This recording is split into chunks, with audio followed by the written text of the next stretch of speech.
नमस्कार, मैं हूं आशीष चित्रांशी और आप देख रहे हैं the news launcher. Mid day मुद्दा विद अशोक वानखेड़े।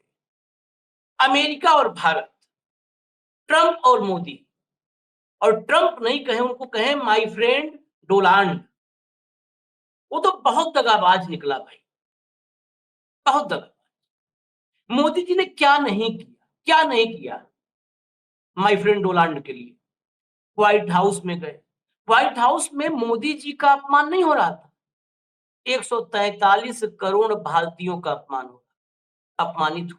हथकड़ियों में लाए गए, बेड़ियों में लाए गए, पैरों में बेड़ियां, हाथों में हथकड़ियां।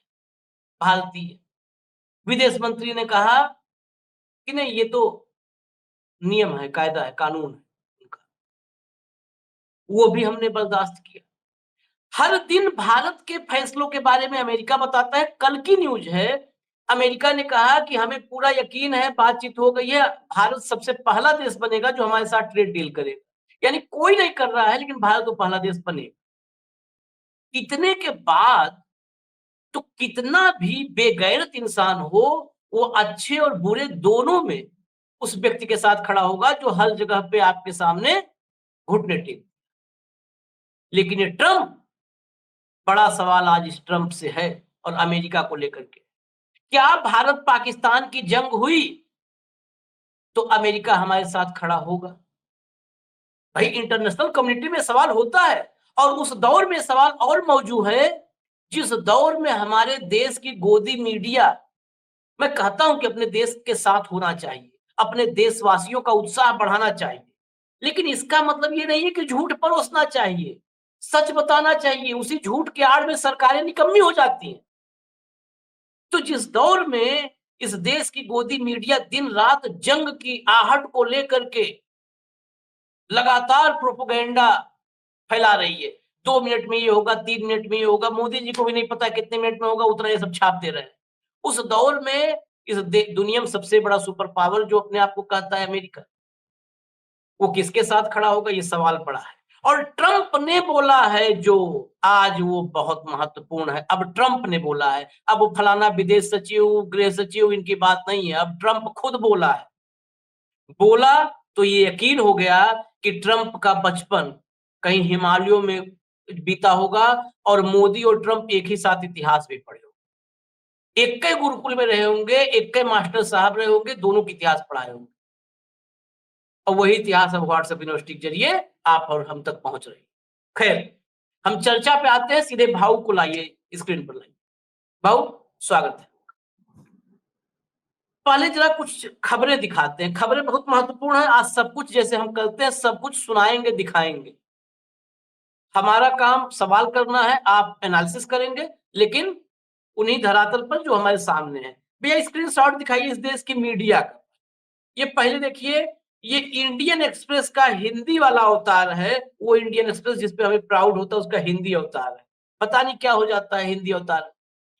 मैं भारत के बहुत करीब और डॉट डॉट डॉट खत्म। राष्ट्रपति ट्रंप ने पहलगाम हमले पर दिया सबसे बड़ा मैसेज। अब इसको रोकिएगा, ये सबसे बड़ा मैसेज है, नोट कर लीजिए दर्शकों, सबसे बड़ा मैसेज है। और ये मैसेज कितना भारत के लिए निगेटिव है, आपको दिखाऊंगा। यहाँ ऐसे लग रहा है कि ट्रंप ने कहा कि मोदी जी आप घर बैठिए, मैं अभी पाकिस्तान का नक्शे से पाकिस्तान को मिटा के आता हूं, मैं भारत के बहुत करीब। ये अश्वत्थामा मारा गया नरोवा कुंजरों से भी भयंकर वाला है। ऐसा छापा है झूठा।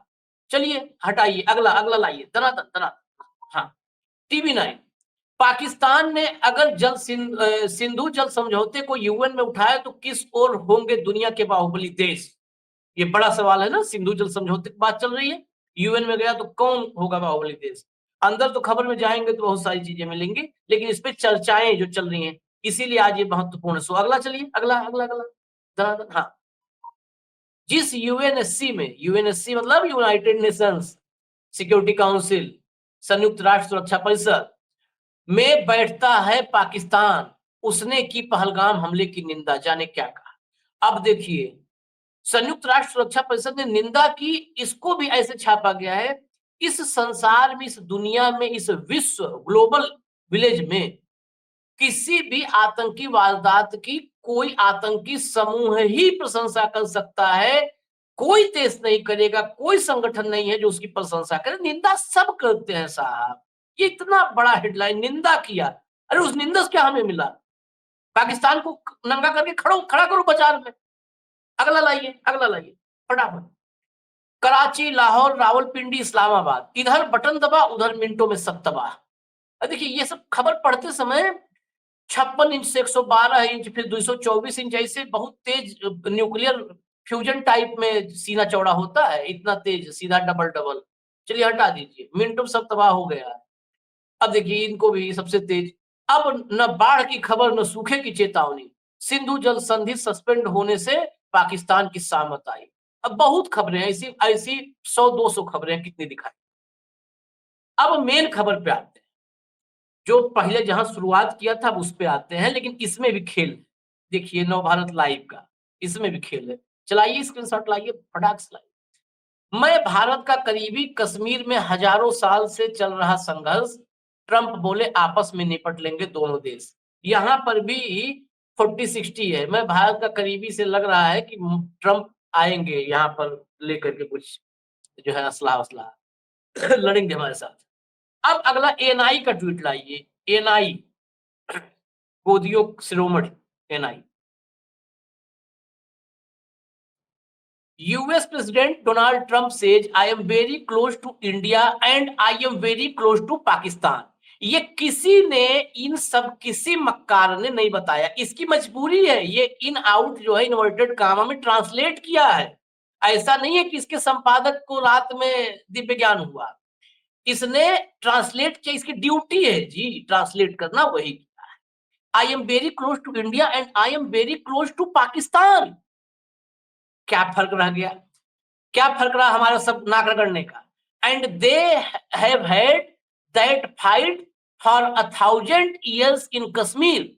अब सुन लीजिए, कुल 77 साल, 48 में युद्ध हुआ कश्मीर में, 47 में आजादी मिली, 48 में युद्ध हुआ, और 48 से 52 साल उधर, 25 इधर, 77 साल। लोग 78 कहेंगे, मैं 77 मानता हूँ। 77 साल से इस कश्मीर में है उथल पुथल। 1000 साल से ज्यादा, बताइए इसका इतिहास क्या? 1000 साल से ज्यादा मोदी जी और ट्रंप, आगे कौन जाएगा समझ में नहीं आता। 1000 साल से ज्यादा से लड़ रहे हैं।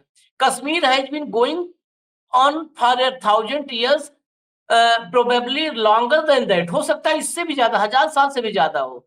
That was a bad one.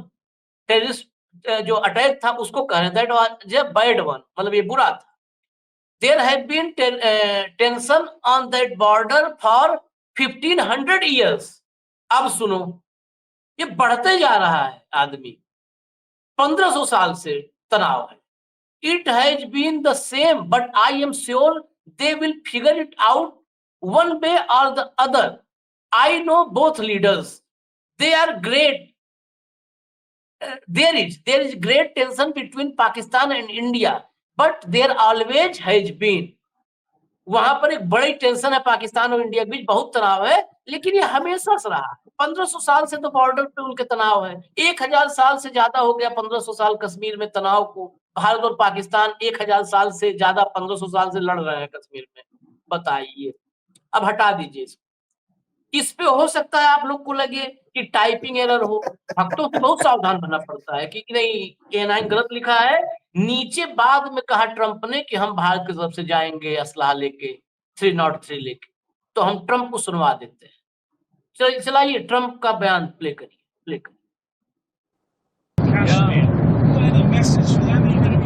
I'm very close to India and I'm very close to Pakistan, as you know.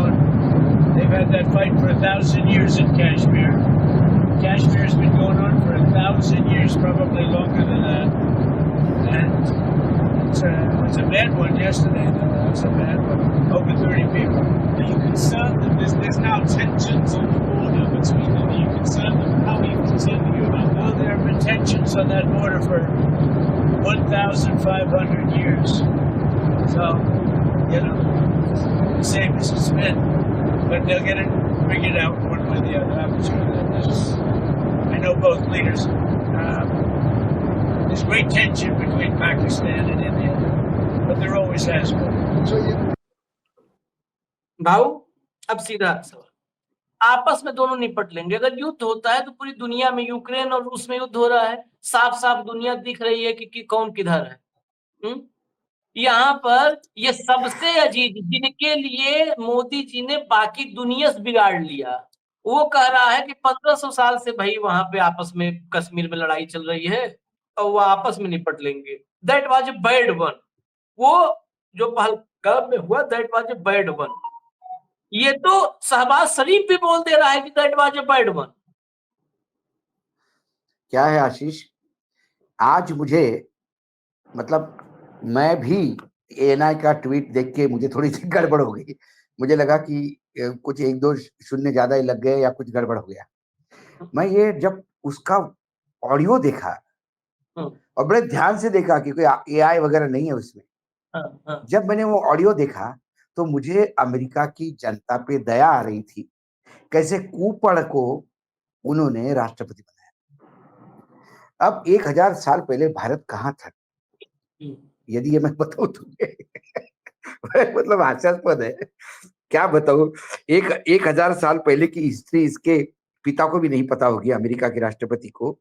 India was around 1000 year ago during the late medieval period was characterized by a mix of political and cultural developments. Chola dynasty in south, Chola dynasty जो चोला वो था, राजवंश था दक्षिण भारत में, वो सबसे बड़ा था और उसका साउथ ईस्ट एशिया तक समुद्री मार्ग से कब्जा था। कंबोडिया सब उत्तर में गजनवीज dynasty and Ghorid dynasty established Islamic rule, eventually leading to the establishment of Delhi Sultanate. Delhi की सुल्तान की पहली बार 1000 साल पहले एस्टेब्लिश हो गया था। अब जब वो साउथ में और साउथ ईस्ट एशिया में था पूरा, और ऊपर में यदि ये सल्तनत बनी थी तो तब पूरा दिल्ली ही मुसलमानों के कब्जे में था। तो कश्मीर कहाँ किसके कब्जे में होगा, तब अफगानिस्तान किसके कब्जे में होगा। अरे मराठों तक अटक से लेके कटक तक राज्य था, मराठों तक दिल्ली मराठों के कब्जे में थी। उन्होंने एक सेरेमनियली मुगल बादशाह को बिठा के रखा था। ये कौन सा कश्मीर का इतिहास 1000 साल से लड़ रहे हैं पाकिस्तान में। पाकिस्तान का जन्म भी हमारे साथ हुआ, हमारा जन्म हुए 75 साल हो गए। 1000 साल का इतिहास तो अमेरिका का नहीं, जहाँ का ये राष्ट्रपति है। अमेरिका लोकल नेटिव्स और रेड इंडियंस थे वहां पे, जिनको रेड इंडियंस कहते हैं। ये जो वैगाबॉन्ड कैरेक्टर्स थे यूके के, जिनके ऊपर जिला बदल लगती थी, जो गुनाह करते थे, ये कानून से भाग के अमेरिका जाके सेटल हो गए। और फिर उनको पता पड़ा कि यहाँ गोल्ड रश है, तो अमेरिका का गोल्ड रश का वो पीरियड देखिए, फिर अमेरिका में गुलाम का पीरियड देखिए, वहाँ ये सारे गैंगस्टर वहां अमेरिका में कैसे सेटल हो गए, फिर इन्होंने वहां पे कैसी कॉलोनीज बनाई और कैसा विद्रोह हुआ। एक अमेरिका का इतिहास थोड़ा खुद तो पढ़े यार, राष्ट्रपति है यार अमेरिका का, तो हमारा इतिहास छोड़ दे। तो ऐसे कुपड़ा आदमी को अब मुझे बताइए, इतना छिछोरा है ये वर्ड मैं छिछोरा बड़े रिस्पॉन्सिबिलिटी के साथ यूज कर रहा हूँ। अभी एक खबर है अखबार में और मैं हंस के लोटपोट हो गया। अखबार में उन्होंने एक खबर भेजी कि ट्रेड वॉर के बीच में ट्रंप ने कहा, शी ने किया फोन। ट्रंप ने एक साक्षात्कार में एक टेलीविजन को बताया कि जो चीन के मुखिया है, राष्ट्रपति शी जिनपिंग, इन्होंने मुझे फोन किया, लगता है कि उनकी हालत पतली हो गई, ये बोलता है। चीन ने रिएक्शन दिया, अरे हवाई बात मत कर ना, हम तुमसे डरते हैं ना कभी किसी ने कुछ फोन किया है। इसके पहले भी वो बोल रहा था कि लोग गिड़गिड़ा रहे हैं, they are licking my ass, मेरा पिछवाड़ा चाट रहे हैं डर के मारे। कौन पिछवाड़ा चाट रहा है? एक ही देश है जिसने तुम्हारे सामने नतमस्तक होकर सरेंडर किया, तो हमारे भारत को पिछवाड़ा चाटने वाला बोलता है क्या? मेरे देश के प्रधानमंत्री को कहता है क्या मेरा पिछवाड़ा चाट के गया? ऐसे कुपड़ आदमी के क्या बात करना और क्या सोचना इस। अब रही भारत और अमेरिका और पाकिस्तान के साथ, देखिए जो 1971 का वॉर हुआ, तब पाकिस्तान बहुत नजदीक था अमेरिका के। और भारत नॉन अलाइनमेंट में होते हुए भी रशिया के क्लोज था। हम्म, लेकिन जो कल जनरल राय चौधरी ने कहा हम्म, कि डिप्लोमेटिक पॉलिसी के साथ स्ट्राइक तय करना पड़ेगा, हम्म, नीति तय करनी पड़ेगी, तो तब इंदिरा जी ने, मैंने उस कार्यक्रम में भी ये बताया कि इंदिरा जी पूरे विश्व के नेताओं से मिली, कुछ फोन पे बात हुई, कुछ जाके मिली, कुछ अपने घर पे ही बुला के मिली, और सबको कहा कि देखिए मेरा देश कुछ स्ट्रगल कर रहा है, हमारे यहाँ खुद को अनाज कम पड़ रहा है, हम्म, हम विकसित देश मतलब विकसित होने वाले देश है, we are struggling to live. ऐसे में ये लाखों के तादाद में जो शरणार्थी आ रहे हैं मेरे यहाँ बांग्लादेश से, उसका मैं क्या करूं? मैं परेशान हो गई। मैं उनको मना नहीं करता क्योंकि कर सकती, क्योंकि मानवता, यूनाइटेड नेशन का चार्टर ये नहीं बोलता कि कोई शरणार्थी आए तो आप उसके ऊपर गोली चलाओ, लेकिन उनको खिलाओ कहां से? मैं तो पूरे विश्व से मदद मांग रही हूं। पूरे विश्व को अपने साथ कर लिया कि भारत परेशानी में। और फिर जनरल मानेकशॉ को बुला के बोला कि Sam we need to attack. General Manekshaw ने मना किया, जुलाई का टाइम है, बहुत अपने पास आर्म एमिनेशन नहीं। हम्म, लेकिन इंदिरा जी ने कहा कि नहीं, मैं तुम पे विश्वास है मुझे, यू डू इट। और फिर वो युद्ध हुआ, पाकिस्तान के दो टुकड़े हुए। ये डिप्लोमेसी है। तब क्या हुआ, 7th फ्लीट जो पाकिस्तान की, जो अमेरिका की नाक है, हम्म, अमेरिका का सबसे स्ट्रांग जो है वो नेवी है, हाँ, उसका 7th फ्लीट उन्होंने पाकिस्तान की मदद के लिए भेजा। रशिया ने अपनी पनडुब्बी हिंद महासागर में भेज दी, बोले आइए तुम उधर से आएंगे तो हम इधर से आएंगे, और 7th फ्लीट चला गया। आज वो स्थिति नहीं है आशीष। वर्तमान में हमारा नेतृत्व, जब पार्लियामेंट में हमला हो गया तो अटल बिहारी वाजपेयी की सरकार थी।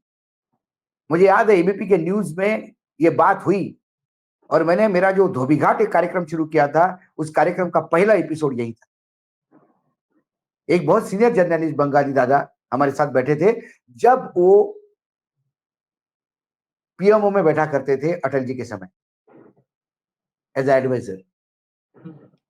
तब उन्होंने कहा कि जब पाकिस्तान ने हमला किया, पार्लियामेंट में आतंकियों ने हमला किया और बॉर्डर पे फौजें तैनात थी, फौज बिल्कुल सनसना रही थी कि बस अब ऑर्डर मिले और हम युद्ध करें। हम्म, ऐसे टाइम पे एक दिन में 27 कॉल आए व्हाइट हाउस से कि सुबुरी से लो, नहीं करो, हम इसमें इंटरवेन कर रहे हैं। और हमारी आर्मी को फिर वापस बुलाया गया। ये उस नेता, और इसका मैंने जिक्र किया। हम्म, अब अपना सर्जिकल स्ट्राइक कब हुआ? हमारा सर्जिकल स्ट्राइक हुआ 28 सितंबर 2016 को हम्म, पाकिस्तान के ऊपर। तब कौन थे वहां राष्ट्रपति? ओबामा थे। हम्म, ओबामा को कॉन्फिडेंस में लेके, क्योंकि ओबामा को पता था क्या है, तब तक पाकिस्तान का जो इंपॉर्टेंस है वो कम हो गया था। पाकिस्तान एक लाइबिलिटी हो गया था अमेरिका के लिए, हम्म, क्योंकि अफगानिस्तान से रशिया वापस चली गई थी। अब पाकिस्तान का इतना महत्व नहीं रह गया था। उन्होंने ओके किया तो हमने वो स्ट्राइक किया। उसके बाद 19 फरवरी 2019 को हमने एयर स्ट्राइक किया। तब डोनाल्ड ट्रंप थे। हम्म, वो डोनाल्ड ट्रंप और इस डोनाल्ड ट्रंप में जमीन आसमान का फर्क है। वो डोनाल्ड ट्रंप इतने ज्यादा मेजोरिटी के साथ नहीं थे, हम्म, पहली बार राष्ट्रपति बने थे, और वो भारत को अपना मित्र मानते थे। तब उधर से गो अहेड हुआ तो हमने एयर स्ट्राइक किया। हमारा पायलट जब अटका गया तो सऊदी अरब से लेके तमाम बैकडोर जो पॉलिसी होती है, बैकरूम पॉलिसी, उसके तहत सब सब लोगों ने पाकिस्तान पे प्रेशर दिया और हमारे अभिनंदन जी वापस आ गए। लेकिन आज वो स्थिति है क्या? आज अब ट्रंप वापस आने के बाद मेरे लिए तो भी कम से कम वो दैत्य दिखते हैं। वो सबसे पहले भारत को सबसे बड़ा टैक्स का आतंकी बताते हैं। हाँ, भारत के ऊपर प्रधानमंत्री ने जाके सरेंडर करने के बाद भी भारत के ऊपर रेसिप्रोकल ड्यूटी लगाते हैं। और हमारा मीडिया तालियां बजा रहा था कि भारत को कंसेशन दिया, भारत को कंसेशन दिया। उसने चाइना से लेके सबको यही ड्यूटी लगाई थी। हम्म, उसके बाद हम फिर गिड़गिड़ा रहे कि साहब इसको रिस्ट्रक्चर करो, हमको 1 महीने का टाइम दो, हम ट्रेड बैलेंस आपका बिगाड़ देंगे, आप जो कहोगे आपसे खरीद लेंगे, आप जिस रेट पे बोलोगे खरीद लेंगे। बाकी देशों ने नहीं किया। ये उसने मैक्सिको और कनाडा पे भी डाला था। मैक्सिको और कनाडा तो बिल्कुल गले पे है, मतलब पाकिस्तान को, अमेरिका को लग के, जब चाहे अमेरिका यूं फूंक मार के निपटा सकता है, लेकिन उन्होंने भी, ग्रीनलैंड जैसे छोटे देश ने भी अपनी संप्रभुता को जिंदा रखने के लिए आंखें दिखाई। उन्होंने कहा कि भाई ये तो हर देश, देखिए कहीं भी टेरर अटैक होता है। मुझे याद है जब पाकिस्तान के ऊपर टेरर अटैक हुआ था बलूचिस्तान वाले साइड पर, और हाँ स्कूल के बच्चे मारे गए थे, कोई याद होगा, हाँ तब भारत ने उस आतंक की कड़ी निंदा की थी। हम्म, दुश्मन के यहाँ भी आतंक का हमला होता है तो हम कड़ी निंदा करते हैं, हाँ तो पूरा विश्व निंदा करता है। ये एक फॉर्मेट है। हाँ। अरे जैसे निंदा किसी की, करने, अरे भाऊ बाबा, निंदा करने के मुझे एक बात मामले में तो बताइए, राजनाथ सिंह को आप जिम्मेदारी नहीं देंगे। सोनिया जी का बर्थडे होता है तो मोदी जी विश करते हैं। हाँ हाँ अरविंद केजरीवाल की बेटी की शादी थी तो मोदी जी भी पहुंचे, योगी जी भी पहुंचे, और अमित शाह जी भी पहुंचे। हाँ, इसका मतलब क्या है, वो साथ हो गए क्या? हम्म। सवाल नहीं नहीं ये है कि ये एक फॉर्मेलिटी होती है। अब उन्होंने सही स्टेटमेंट ये है जो उन्होंने दिया, I am close to Pakistan and I am close to India and I am also equally close to Pakistan. वो दोनों आई नो, देश को मैं जानता हूँ। आई नो, अगला ये भी लाइन बड़ी महत्वपूर्ण है। I know both the leaders, both the leaders. Both the Modi के लीडर्स। साथ मोदी, ये माई फ्रेंड इतना बोल देता अगला आदमी कि I know both of them but Modi is my close friend, इतने नहीं, बोल देता। इतना भी बोल देता कि I know both the leaders but Pakistan is not doing good, हाँ दे शुड स्टे ना। उसने तो पाकिस्तान को रिस्पॉन्सिबल नहीं माना। हाँ उन्होंने कहा ये आपस की लड़ाई है, सालों से चल रही है, लगातार चल रही है, ये कोई बड़ी बात नहीं है, एग्जैक्टली। ये कोई बड़ी ये बात नहीं है, भाऊ ये इसमें आपस में सॉल्व कर लो। इसे आपसी लड़ाई उसने कह दिया। ये हम इसे मानते हैं कि ये वन वे टेररिज्म है, वन वे टेररिज्म है। ये टेररिज्म, वन वे बिल्कुल। टेररिज्म को उसने मैंने क्या म्यूचुअल कहा, फाइट बता दिया। आज तक हाँ, पाकिस्तान चिल्लाता आ रहा है, आज तक पाकिस्तान एक ढेले भर का प्रूफ नहीं दे पाया कि भारत ने कोई आतंकी गतिविधियां वहां की हो, ढेले भर का प्रूफ नहीं दे पाया। ये हमारे मतलब क्या बोलते हैं, मतलब मैं समझ में नहीं आता, गोबर भरा हुआ मीडिया है। जो पाकिस्तान में कोई मर जाता है, किसी को एलिमिनेट होता है कोई पाकिस्तानी आतंकी, तो हमारे यहाँ छपता है कि मोदी जी ने उनको निपटा दिया। ये इनडायरेक्टली प्रूफ देना चाहते हैं उसको। अंतरराष्ट्रीय स्तर पे ये सारे ऑपरेशंस होते हैं। हमारे 2 ऑपरेशन, कनाडा में फंस गया, एक अमेरिका में फंस गया। वो ऑपरेशन चुपचाप हो जाता तो किसी को पता भी नहीं पड़ता, और भारत खुद दुख बताता कि ये बड़े गड़बड़ हुआ, ऐसा होना नहीं चाहिए, ये terrorist attack is very bad.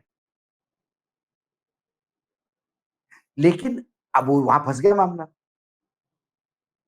तो क्या पाकिस्तान के ऊपर हमने सर्जिकल स्ट्राइक करके बता दिया कि यहाँ लोग हैं? हमने पाकिस्तान के जो वंचित लोग हैं, जो भागे हैं, उनको हमने डिपोर्ट करवाया है? पाकिस्तान, जब हमारे मुंबई पे अटैक हो गया तो बिल्कुल पाकिस्तान के लोग मिले, पाकिस्तान के सिटीजन मिले, एक पकड़ा गया कसाब, उसकी फांसी हुई, बाकायदा प्रॉपर ट्रायल हुई।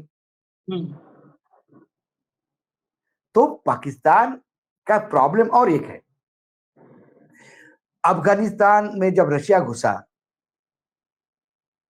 तब अमेरिका से लेके, पाकिस्तान से लेके तमाम लोगों ने वहां कुछ किराए के लड़ाकू पैदा किए। उनको किसी देश से मतलब नहीं, उनको खुशी से मतलब नहीं, उनको पैसे से मतलब है, पैसा दो और हमको भाड़े पे लो। अब वो हो गए खाली अफगानिस्तान से, अफगानिस्तान में तालिबान का राज्य आ गया। अब वो खुद ही लड़वैये है, वो भाड़े के टट्टू काय को भेजेंगे। अब वो खाली हो गए तो पाकिस्तान के लिए भी दर्द है। कई बार पाकिस्तान के खिलाफ भी यूज होता है, तालिबान उनको यूज करते हैं। तो उन भाड़े के लोगों को काम देने के लिए पाकिस्तान कई बार भारत के खिलाफ भी यूज करता होगा। तो ये एक बहुत बड़ी चेन है। पाकिस्तान भारत को कतई स्टेबल होने नहीं देगा, बात मान लीजिए। भारत तरक्की करेगा, पाकिस्तान नाखुश रहेगा। भारत स्टेबल होने का प्रयास करेगा, पाकिस्तान लड़ाई करवाएगा। इसीलिए इन आतंकियों को आदेश दिए होंगे कि हिंदू मुसलमान पूछ पूछ के मारना। तो मारना किसी को भी, लेकिन पूछना हिंदू है क्या। तो मुसलमानों को भी मारा उन्होंने। कोई मुसलमान के सगे थोड़ी थे वो। लेकिन हिंदू पूछ के मारना, ये एक भारत में बहुत बड़ा षड्यंत्र के तहत आग लगाने का काम उन्होंने किया। जो समझदार है वो समझ गए, जम्मू कश्मीर का आवाम समझ गई ये यहां दंगे करवाना चाहते, तो उन्हें पाकिस्तान के खिलाफ फ्रंट खोल दिया।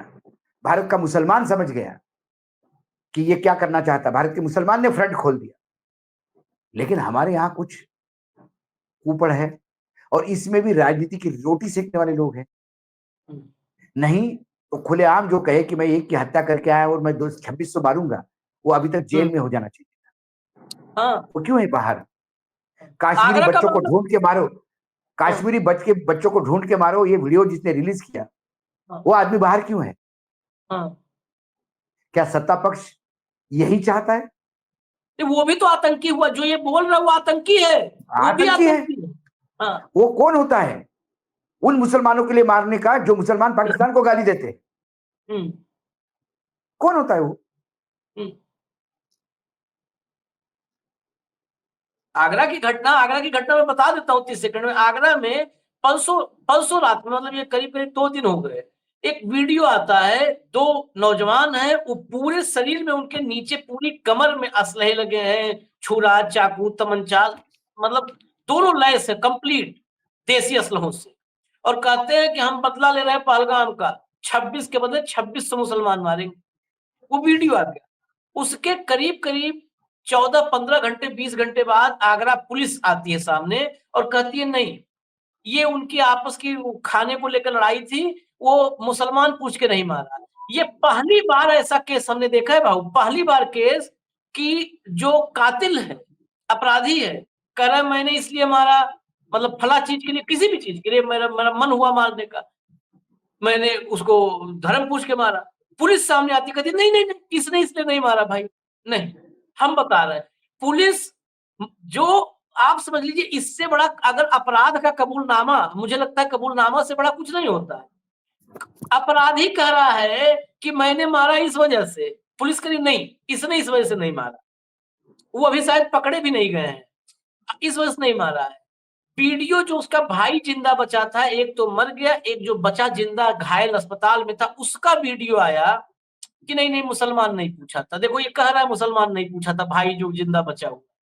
अरे जिंदा बचा भाई कैसे बोलता है, बयान पुलिस कैसे लेती है, ये एक बार नहीं, इस देश में हजारों बार, और भाजपा की सरकार में इससे पहले भी इस मामले में पुलिस के ऊपर कितने दाग हैं और कितने सवाल हैं। बताइए, अपराध करने वाला कह रहा है हमने इसलिए किया, पुलिस कह रही नहीं। ये कैसे करते हैं मैनेजमेंट, मैं बता रहा हूं आपको। आपने एक वीडियो देखा था, एक गुजराती महिला सीआर पाटिल के सामने अपना दिल खोल के बोल रही थी, वो तो सवाल आज पूछ अलग रही शो थी। करेंगे, अलग शो करेंगे आज उस पे भाव। वो उस बहुत महिला से इन्होंने अलग वीडियो करवाया। हाँ, 2 दिन में महिला का क्रोध खत्म हो गया। नहीं नहीं, वो अलग विषय इतना महत्वपूर्ण है, वो तो जब मैं वीडियो आपने भेजा है, वो वीडियो देख के हतप्रभ है। बड़ा सवाल है, उस पर हम करेंगे कि उसे धमकी दिया गया, लालच दिया गया, क्या किया गया, क्या ये मृतकों के जो मृतक हैं उनके घरों पर क्या भाजपाइयों की और नजर है? एग्जैक्टली, क्या आप मृतकों को श्रद्धांजलि देने जाते हैं, उनको हिम्मत देने जाते हैं, या उन्हें धमकाने जाते हैं? सवाल ये है। इस पर आज ही कुछ देर बाद हम शो लेके आएंगे और हम शो सुनाएंगे, दिखाएंगे, कंपैरिजन करेंगे, क्या क्या हुआ था सब बताएंगे, पीछे की स्टोरी भी पता करने कुछ कोशिश है, अगर पता चलेगी तो वो भी लेकर आएंगे, वो भी लेकर के आएंगे। लेकिन जो ट्रंप ने कहा है वो आप लोग गौर से सुनिए। पूरे दिन आप देख रहे हैं पाकिस्तान तड़प रहा है, पाकिस्तान प्यासा मर जाएगा, पाकिस्तान का गला सूख चुका है, पेट सूख जाएगा, अथड़ी सूख जाएगी, फेफड़ा सूख जाएगा, यही दिन भर सुन रहे हैं। उस चक्कर में पानी आप लोग भी नहीं पी रहे हैं कि उसका सूख रहा है, उसी में उस राह में थोड़ा रुके रहो, अभी बस पाकिस्तान मरने वाला है। आप ये देख लीजिए कि इंटरनेशनली, अंतरराष्ट्रीय स्तर पर भारत की स्थिति नहीं कहाँ नहीं, है। मैं इंटरनेशनली भी नहीं जानता, मैं उसमें भी नहीं जाता। हो सकता है कि डिप्लोमेटिकली खेल के वो करना भी चाहिए अपने देश में। बिल्कुल, जैसे जनरल राय चौधरी ने कहा कि आप डिप्लोमेटिकली पूरे विश्व को अपने साथ रखिए और साला लंबा स्ट्राइक करिए, कोई इसके सिवा कोई चारा नहीं। मैं भी मानता हूँ ये। लेकिन ये कल से पाकिस्तान प्यास मरेगा, ये जिस एंकर और एंकरनी ने कहा, उनको जरा बताओ जाके कि क्या तुम सतलज में लेट लेट के पानी रोकोगे क्या? क्या करोगे भाई? चिनार में ऐसा लेटोगे? ऐसे शारीरिक बांध बनाओगे? हमारे यहाँ बार बार आज भी सीआर पाटिल का स्टेटमेंट है कि हम ये ट्रीटी कैंसिल कर दिया, हम पानी नहीं देंगे पाकिस्तान को। अरे कैसा नहीं देंगे? अभी ये नेचुरल फ्लो है, वो पानी तो जाएगा ही जाएगा। जब तक उसमें बांध नहीं बनाओगे, वो पानी डाइवर्ट नहीं करोगे, आपकी बांध की कैपेसिटी क्या होगी? वो पहाड़ी इलाका है, पानी का स्पीड ज्यादा है, आपके कितने रिजर्वायर है, वो पानी आप कहाँ डाइवर्ट करोगे? ये सारी चीजें इतनी जाइजेंटिक है, इनको सालों लगेंगे। या इनको सही मायने में मैं एक सजेशन देना चाहता हूं सरकार को, आप ये जो बीआरएस के केसीआर है, तेलंगाना के जो चीफ मिनिस्टर थे, उनकी अध्यक्षता में कोई कमेटी बनाओ। उस आदमी ने 2 साल के अंदर पूरा पानी नीचे से ऊपर ला के फिर पंपिंग किया नीचे, पूरा सारे नदियों का पानी इकट्ठा करके। वो जो पाइपलाइन है आशीष, उस पाइपलाइन में से ट्रक जा सकता है, इतने बड़े बड़े पाइप है, मैंने आंखों से देखे है। और वर्ल्ड का पहला वाटर लिफ्टिंग है वो। अरबों अरबों गैलन लीटर पानी ऊपर आता है, फिर ऊपर से नेचुरल फोर्स ग्रेविटी के हिसाब से पानी चला जाता है। आप ऐसे आदमी को ले आओ तो वो जम्मू कश्मीर का पानी हो सकता है कहीं दूसरे राज्यों में, शिमला हिमाचल से लेके उत्तराखंड तक कहाँ कहाँ जहां जहां दे सकता है दे दे। लेकिन इन्होंने, जिन्होंने अभी नल नहीं लगा पाए घर पे सब लोगों के, ये सीआर पाटिल जो है अभी जल शक्ति मंत्री, और वसुंधरा ने उस दिन इन्हीं के उपाध्यक्ष जो है पार्टी के राष्ट्रीय उपाध्यक्ष, उन्होंने कल राजस्थान में बता दिया कि कितने पानी की हालत बुरे है, फेल है सिस्टम आपका। ये कहते कि हम अभी पानी रोक देंगे। अरे कैसा रोक दोगे? ये क्या लक्ष्मण रेखा है रामायण की कि उसने लक्ष्मण ने बाण से रेखा रोकी और पानी नहीं जा रहा है? अरे क्या रामायण है जहाँ समुद्र को उन्होंने बाण करके ललकारा और समुद्र हाथ ऊपर करके आ गया कि सुखा मत मुझे? प्रैक्टिकल है। आप संधि कैंसिल कर दी, बहुत बड़ी बात है और बहुत बढ़िया बात है, लेकिन इसको पानी टेक्निकली रोकने में कम से कम 2 या 3 साल लगेंगे। ये बात कम से कम पढ़े लिखे पत्रकार पढ़े लिखे होते हैं आशीष। जैसे ही उन्होंने कहा कि संधि कैंसिल कर देते हैं, पानी रुक जाएगा, जब मैंने देखा तो सबसे पहले मैंने पूरा ट्रीटी पढ़ा, उसके बाद मैंने वाटर का फ्लो पढ़ा, मैंने लोकल लोगों को बोला, उन्हें कहा हम डैम भी बनाएंगे तो उस डैम की कैपेसिटी होगी अशोक जी, डैम में से भी तो पानी छोड़ना ही पड़ेगा ना बाद में। हम नदी को पूरा ब्लॉक कैसे करेंगे? आप एक रिजर्वायर बनाएंगे, दूसरा रिजर्वायर बनाएंगे, तीसरा रिजर्वायर बनाएंगे, कितने रिजर्वायर बनाएंगे? आप पाकिस्तान में जा रहे हो, तीनों नदियों को ब्लॉक करेंगे। लेकिन आपको ये पता नहीं उस वाटर ट्रीटी में क्या कहा था, जो एक तरफ की पूर्व और पश्चिम की नदियां उन्होंने डिवाइड कर ली थी, और पश्चिमी नदियां यदि पाकिस्तान पे जाते हैं तो पूर्व की सारी नदियां जम्मू कश्मीर में इरिगेशन करेगी। आज 75 साल हो गए उस ट्रीटी को, करीब करीब 70 साल हो गए। आज तक जितना पानी का इरिगेशन होना था जम्मू कश्मीर में, उसका 10% भी नहीं हो पाया। और हम कहते कि जम्मू कश्मीर में विकास क्यों नहीं हुआ? Water treaty Sindhu, water treaty Indus water treaty, Sindhu जल का जो समझौता था, उसके तहत पाकिस्तान को जो भारत को मिल रहा अपने को 3 नदियों का, उसका क्या किया आपने? सवाल ये है। तो किसी भी चीज का प्रैक्टिकल अप्रोच होता है कि मैं, वो तो क्या हो गया, जब प्रेमिका से प्रेमी मिलता है कॉलेज के दिनों में, तुम्हारे लिए चांद तारे तोड़ के लाऊंगा, बिना लिफ्ट का 8वीं मंजिल पे चढ़ नहीं सकता बेचारा।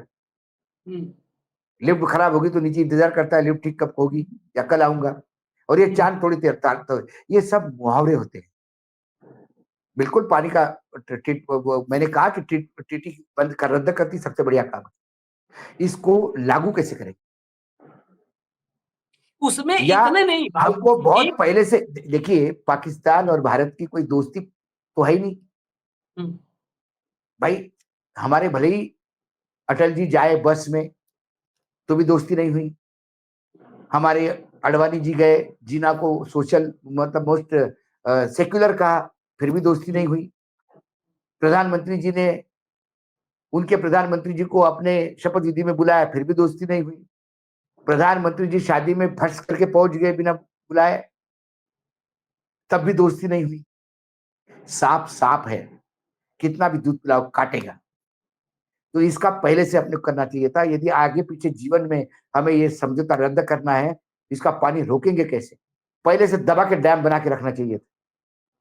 पानी डाइवर्ट क्या कर सकते ये तय कर लेना चाहिए था, और फिर बटन दबाते से पानी रुक जाता। प्यास लगने पे नहीं, खुदा कुआं खोदोगे तो टाइम तो लगेगा ही ना। एक एक मसला अभी और भी है, सिर्फ बांध तक नहीं है, आखिर में इस मसले पर भी चर्चा होनी चाहिए। वो वर्ल्ड बैंक की जो है मध्यस्थता में समझौता हुआ है। मैं वही बीच में दिखाया था। क्या कर रहे हैं, चुनाव प्रचार कर रहे हैं। बिहार की जनता थोड़ा यूएन में जाएगी वोट देने भाई। बिहार की जनता खाली आपको वोट देकर सरकार बनवाएगी। यूएन में डिप्लोमेटिक, आपका डिप्लोमेटिक चैनल से बातचीत कहाँ कर रहे हो? आप तो लगे हो चुनाव प्रचार में। यूएन में जाएगा मामला, वर्ल्ड बैंक के समझौते का मामला है, कौन आपके पक्ष में खड़ा होगा? अमेरिका ने, ट्रंप ने आज ही दिखा दिया है अपनी अपनी औकात। ट्रंप ने आज दिखा दी, जब कहा कि 1500 साल से लड़ रहे हैं आपसी मामला इनका। उन्होंने आतंकी वारदात की भी चिंता वो नहीं किया, जिक्र किया कि आतंकी वारदात पाकिस्तान को रोकना होगा, इतने बोल देता। ये बहुत बड़ा डिप्लोमेटिक विक्ट्री होती है कि पाकिस्तान को ऐसे आतंकी वारदात रोकने होंगे। यानी अमेरिका ने मान लिया है कि पाकिस्तान इन्वॉल्व है। उसने तो माने नहीं। ब्रिटेन न्यूट्रल है, भारत और पाकिस्तान में वो किसी के साथ नहीं खड़ा होगा। चीन खुल करके पाकिस्तान के साथ खड़ा होता है। रसिया से एक उम्मीद है और फ्रांस से थोड़ी उम्मीद है। तो आप अगर देखिए, अगर यूएन में चला गया तो क्या करोगे? आप यूएन में लेके चला गया, क्या करोगे? इस पर इस सब चैनल पर बात कोई नहीं करने तैयार है। 5 देश के पास वीटो है, फ्रांस के पास, चीन के पास, यूके के देखिए, पास, रसिया के पास एक और एक चाइना के एक कुपड़ कुपड़ इंसान उधर है। पास। अब हमारे यहाँ कुपड़ों की तो फौज है। हाँ। माननीय पीयूष गोयल जो हमारे यहाँ वाणिज्य और उद्योग मंत्री है, उनका मानना है जब तक देश के 144 करोड़ भारतीय देशभक्ति और राष्ट्रवाद को अपना परम धर्म नहीं मानते, तब तक इस तरह की घटना होती रहेगी। पहलवान माननीय मंत्री जी ने अपने इस बयान से तो आभास होता है कि उनको 140 करोड़ भारतीयों की देशभक्ति पे कोई संदेह है। मतलब देशभक्ति का जो है ये ठेका इन लोगों ने ही लेके रखा है। ये खुद ही कह रहे हैं कि 140 करोड़ के लोग देशभक्त और राष्ट्रभक्ति यदि मान ले तो पहलवान नहीं होगा। हम तो यही कहते हैं कि देशभक्त और राष्ट्रभक्त यदि सत्ता का लालच छोड़ के वर्तमान कैबिनेट यदि सिर्फ राष्ट्र की चिंता करे, अपने सत्ता की चिंता ना करे, तो ऐसे हमले नहीं होंगे, पुलवामा भी नहीं, नहीं होता। ये तो फिर भी बहुत बहुत फिर भी सॉफ्ट हो गया। अगर इसे हमारी देशभक्ति पे संदेह है तो हम इसे भी देशद्रोही मानते हैं। बस सीरीज बात। ये बस सीधी हमको बात। सर्टिफिकेट देगा कैसे भाई? Who is Piyush Goyal? ये सर्टिफिकेट देने का काम इनको है? अपना काम छोड़ करके सब दूसरे काम कर रहे हैं। इस देश का प्रधानमंत्री अपना काम छोड़ के बाकी दुनिया का काम करता है।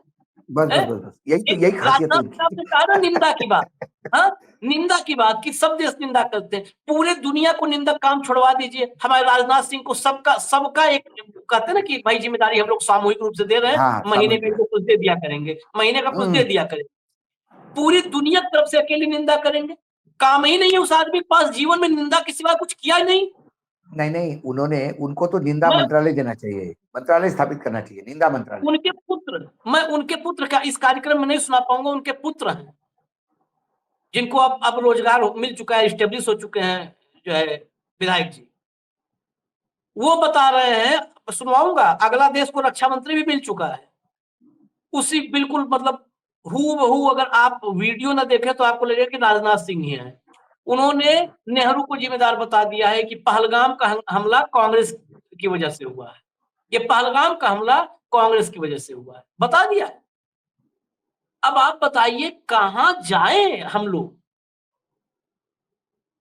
इन लोगों को फिर कांग्रेस को ही बिठा दे भाई, इनको क्यों बिठा कर रखा है जब सब कांग्रेस की वजह से हो रहा है? हकदम करके रखा है इन लोगों ने। खैर चलिए, पीयूष गोयल और ये लोग के सर्टिफिकेट से हमें नहीं चलना है। अगर ये हम पे कहेंगे तो हम इनको सीधा, और कोर्ट में भी जाएंगे हम, ये कोर्ट में चले, इनकी मानहानि हुई है। ये इस देश के एक भी नागरिक के अगर राष्ट्रवाद पर संदेह पैदा इनको संदेह है, तो हमें इस पूरे भाजपा पर, हर भाजपाई नेता के राष्ट्र प्रेम पर संदेह है। बिल्कुल सीधी सी बात भाई। इनको क्या, इनको कोई विशेषाधिकार है क्या कि सुप्रीम कोर्ट कहेगा नहीं नहीं ये कर सकते हैं भाई साहब, इनके पास वीटो पावर है? इस देश में किसी के पास नहीं वीटो पावर नहीं नहीं, आशीष, सुप्रीम कोर्ट कह भी देगा तो आश्चर्य नहीं होगा। जवाहरलाल कोई नेहरू बात को नहीं, आए जेल दिन काट गालियां दी जाती है, सुप्रीम कोर्ट चुप है। सावरकर को लेकर सुप्रीम कोर्ट कहता है कि तुम ऐतिहासिक पुरुषों के बारे में ऐसा नहीं बोलोगे। हाँ, और महात्मा गांधी का नाम बताते कि महात्मा गांधी ने, अरे किसी अखबार में, किसी पत्र में यूअर्स ट्रूली लिखना मतलब ये नहीं होता, वो एक फॉर्मेलिटी होती है, और माफी मांगना दूसरी फॉर्मेलिटी होती है। जज साहब ने शायद डॉक्यूमेंट पढ़े नहीं। मैं यही से जज साहब को भी चैलेंज करता हूं सुप्रीम कोर्ट के, कि आप बता दीजिए कि माफी नाम या लेटर किसको कहेंगे आप? नीचे यूअर्स ट्रूली को कहेंगे कि अंदर बॉडी पार्ट में कि I am going to be obedient servant of the crown, ये बोलने वाला होगा कि नीचे यूअर्स ट्रूली वाला होगा। महात्मा गांधी का अपमान है यदि आप महात्मा गांधी को सावरकर के साथ तोलते हो। दत्ता, दीपंकर दत्ता, इनका इतिहास जो है, ये जिस में रहे हैं, ये सब में रहे हैं, वो पलची वाले में, फैसले में, सब में रहे हैं। कहा तो रहे कि जब यही बात है तो हम अवमानने से ही भाई, यही एक बार जेल हम लोग भी काट लेंगे जेल। जब इस देश में नेहरू से लेकर गांधी ने जेल काटा तो काट ही लेंगे। राहुल गांधी भले न काट पावे लेकिन हम लोग काट लेंगे। ये जब ऐसे मजाक बना कर रखा है सबने, गांधी और सावरकर को एक कर दो, बताओ, वो सावरकर को एक कर दो। सावरकर को एक करने के लिए एक है मराठी, एक बार दीपांकर दत्ता जाके मिल ले उनसे, क्या नाम है भाऊ? नहीं, मुझे लगता है कि उनका एक शो ही करेंगे हम। हमारा पॉडकास्ट बहुत जल्दी शुरू हो रहा है, उसमें टिकले, निरंजन टिकले नाम है उनका, जिन्होंने सालों मेहनत करके 20,000 डॉक्यूमेंट के साथ सामने खड़े हो जाते हैं, और वो जब सावरकर की व्याख्या करते हैं तो आदमी सर पे हाथ रख लेता है। और आज तक सैकड़ों भाषण उसने दिए, और उन्होंने किताबें लिखी, लेकिन कोई मायका लाल उस किताब को और भाषण को लेके कोर्ट नहीं गया, क्योंकि उन्हें पता है कि कोर्ट जाएंगे और डॉक्यूमेंट सामने आएंगे तो बचा खुचा भी जो इज्जत है वो भी खत्म हो जाएगी। राहुल को अवमानना घसीटने वाले टिकले साहब को घसीटे, निरंजन टिकले, तब समझ में आए। चलिए, वक्त बहुत आज ले लिया है, इजाजत दीजिए, हम फिर आएंगे अगला शो लेकर के। महत्वपूर्ण खबरें होंगी तो भाव को लाएंगे, नहीं तो फिर मिड डे मुद्दा विशोकवान खेड़े में भाव के साथ कल आएंगे। नमस्कार।